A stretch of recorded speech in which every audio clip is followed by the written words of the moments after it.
Ka-Express, muling umusbong ang pambansang pag-asa sa basketball nang i-announce ni Kai Sotto ang kanyang target na NBA comeback sa January 2026 matapos ang mahaba at mabigat na rehabilitasyon mula sa kanyang ACL injury nang napatigil sa kanyang laro sa Japan B-League at sa Gilas Pilipinas campaign nitong 2025. Well, hindi biro ang pinagdaanan ng 7'3" big man.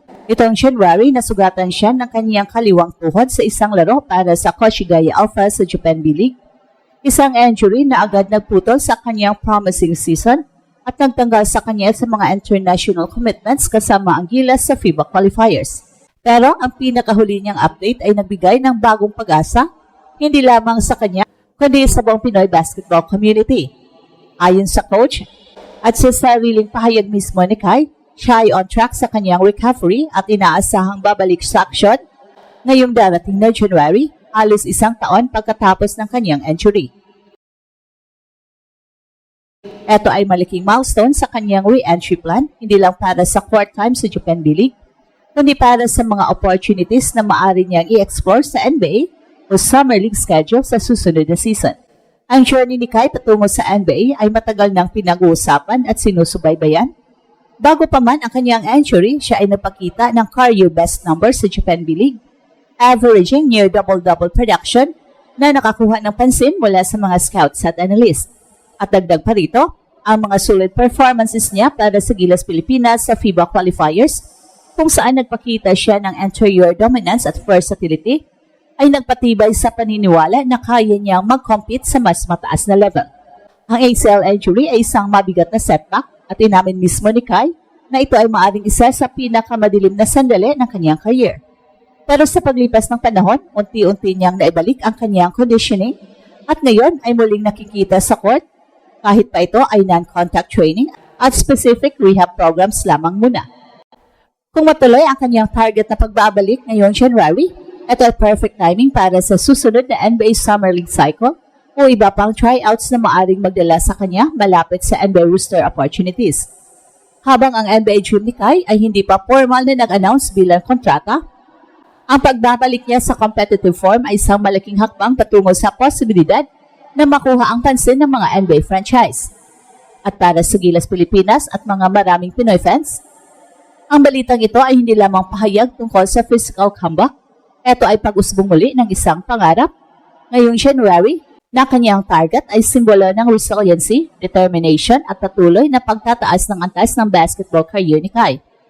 Ang kanyang NBA story ay muling bubuksan at ang mundo ay muli niyang kinulat. Matapos ang halos isang taon,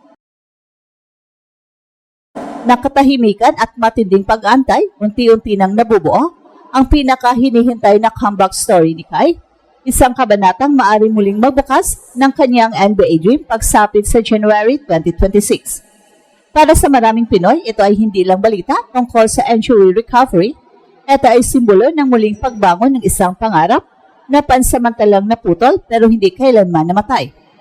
Noong unang bahagi ng 2025, biglang huminto ang momentum ni Kai matapos siyang nagtamo ng ACL injury habang naglaro sa Japan B-League. Sa isang iglap, naputol ang kanyang season na wala ang tsansang makasama sa Gilas Pilipinas sa mahalagang international windows at muling na-delay ang matagal nang hinahabol na NBA breakthrough. Para sa isang 7'3" big man na nasa peak trajectory ng kanyang career, ang ganitong injury ay isang career-altering, pero sa kaso ni Kai, naging simula ito ng mas tahimik, mas disiplinado at mas systematic na yugto ng kanyang development. Sa mga sumunod na buwan, nananatiling low profile si Kai, walang hype, walang highlight reels, walang grand statements, rehabilitation lang, araw-araw, strength work, mobility, conditioning at mental reset. Ayon sa mga ulat mula sa kanyang kampo, ang focus ay hindi mabilisang pagbabalik kundi long-term sustainability. Hindi lang basta makabalik sa court, kundi makabalik bilang mas malakas, mas mobile at mas handang version ng kanyang sarili. So ngayon, ang target na January 2026 return ay nagsisilbing malinaw na checkpoint. Hindi ito basta petsa lang, ito ay strategic timeline.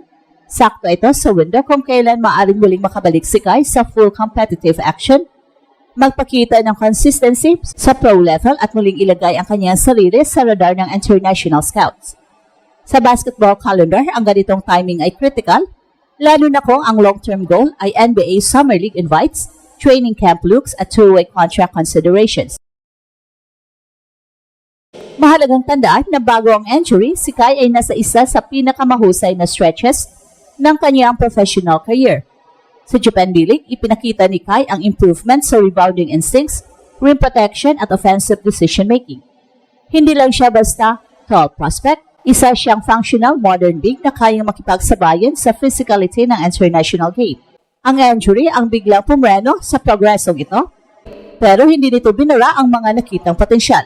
Para sa Gilas, ang development na ito ay may domino effect. Ang pagbabalik ni Kai sa competitive form ay direktang nakaangkla sa long-term plans ng national team laban sa mga powerhouse sa Asia at Oceania.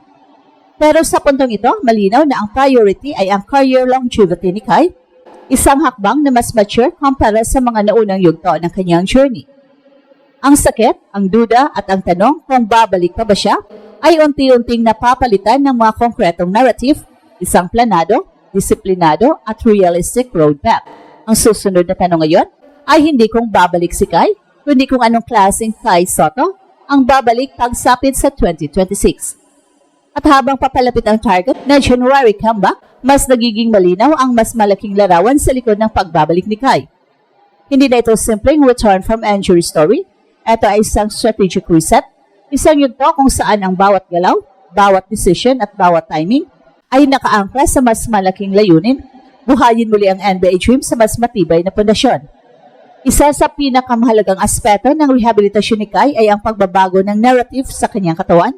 Sa mga unang taon ng kanyang career, madalas siyang na-label bilang skilled pero vulnerable sa physical grind ng pro basketball. Ang ACL injury sa halip na maging katapusan ay nagbukas ng pagkakataon para i-rebuild ang kanyang base. Mas malakas na lower body, mas controlled na lateral movement at mas maingay na load management. Ito ang uri ng transformation na madalas hinahanap ng NBA teams.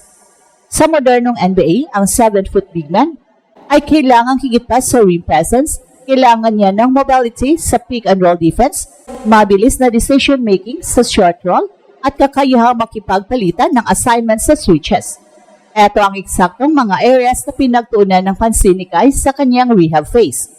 Ang goal ay hindi lang bumalik sa dati, kundi bumalik na mas akma sa modern game. Ang January 2026 window ay critical dahil nagbibigay ito ng sapat na runway bago ang mga susunod na NBA evaluation periods. Kung makakabalik si Kai sa competitive play sa panahong ito at makapagpakita ng consistency sa loob ng ilang buwan, posible siyang muling mapabilang sa mga shortlist para sa NBA Summer League opportunities.